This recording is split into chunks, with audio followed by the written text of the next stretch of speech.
Block buster വിജയത്തിലേക്ക് കുതിച്ച് Mithun manual Thomas രചിച്ച് സംവിധാനം ചെയ്ത ആട് 3 പാർട്ട് 1 വൺ ലാസ്റ്റ് റൈഡ്.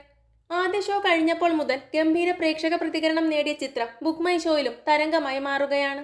മണിക്കൂറിൽ 20,000-ന് മുകളിൽ ടിക്കറ്റുകൾ ബുക്ക് മൈ ഷോ വഴി വിറ്റുപോകുന്ന നാലാമത്തെ മാത്രം മലയാള ചിത്രമെന്ന നേട്ടമാണ് ആട് 3 സ്വന്തമാക്കിയത്. 23,000-ഓളം ടിക്കറ്റുകളാണ് ബുക്ക് മൈ ഷോയിലൂടെ ഈ ചിത്രത്തിൻ്റെതായി വിറ്റുപോയത്.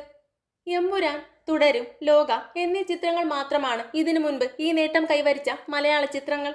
ബുക്ക് മൈ ഷോയിൽ വമ്പൻ ട്രെൻഡിംഗ് തുടരുന്ന ചിത്രം ജയസൂര്യയുടെ കരിയറിലെ തന്നെ ഏറ്റവും വലിയ കേരള ഓപ്പണിംഗ്, ആഗോള ഓപ്പണിംഗ് എന്നിവ നേടുമെന്ന് ഉറപ്പായി കഴിഞ്ഞു.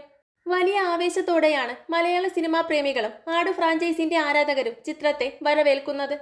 പ്രതീക്ഷിച്ചതിനും അപ്പുറം നിൽക്കുന്ന അമ്പരപ്പിക്കുന്ന തിയേറ്റർ അനുഭവമാണ് ചിത്രം നൽകുന്നതെന്ന് പ്രേക്ഷകരും നിരൂപകരും ഒരേ സ്വരത്തിൽ അഭിപ്രായപ്പെടുന്നു. നിറഞ്ഞ സദസ്സുകളിൽ പ്രദർശനം തുടരുന്ന ചിത്രത്തിന് കേരളത്തിൽ എക്സ്ട്രാ ഷോകളും സ്ക്രീനുകളും കൂട്ടിച്ചേർക്കുന്ന കാഴ്ചയും കാണാൻ സാധിക്കുന്നുണ്ട്. മലയാള സിനിമയുടെ ചരിത്രത്തിലെ തന്നെ ഏറ്റവും വലിയ ചിത്രങ്ങളിലൊന്നായാണ് ആട് 3 പ്രേക്ഷകരുടെ മുന്നിലെത്തിയിരിക്കുന്നത്. ബിഗ് ബഡ്ജറ്റ് എപ്പിക് ഫാന്റസി ചിത്രമായി എത്തിയ ആട് 3 വിജയ് ബാബുവിന്റെ ഉടമസ്ഥതയിലുള്ള ഫ്രൈഡേ ഫിലിം ഹൗസ്, ശ്രീ വേണുകുന്നപ്പള്ളി നേതൃത്വം നൽകുന്ന കാവ്യ ഫിലിം കമ്പനി എന്നിവർ ചേർന്നാണ് നിർമ്മിച്ചിരിക്കുന്നത്. പാട്ടും നൃത്തവും ചിരിയും ആക്ഷനും ഫാന്റസിയും എല്ലാം കോർത്തിണക്കി വ്യത്യസ്ത കാലഘട്ടങ്ങളിലൂടെയാണ് ചിത്രത്തിന്റെ കഥ പറയുന്നത്.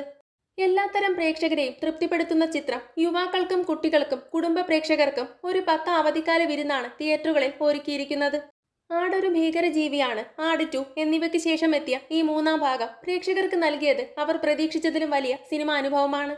ചിത്രത്തിന്റെ അവസാന ഭാഗത്തിന് ഇനി ഒരു പാർട്ട് കൂടെ ഉണ്ടാകുമെന്ന ഉറപ്പും അണിയറ പ്രവർത്തകർ പുറത്തുവിട്ടിട്ടുണ്ട്.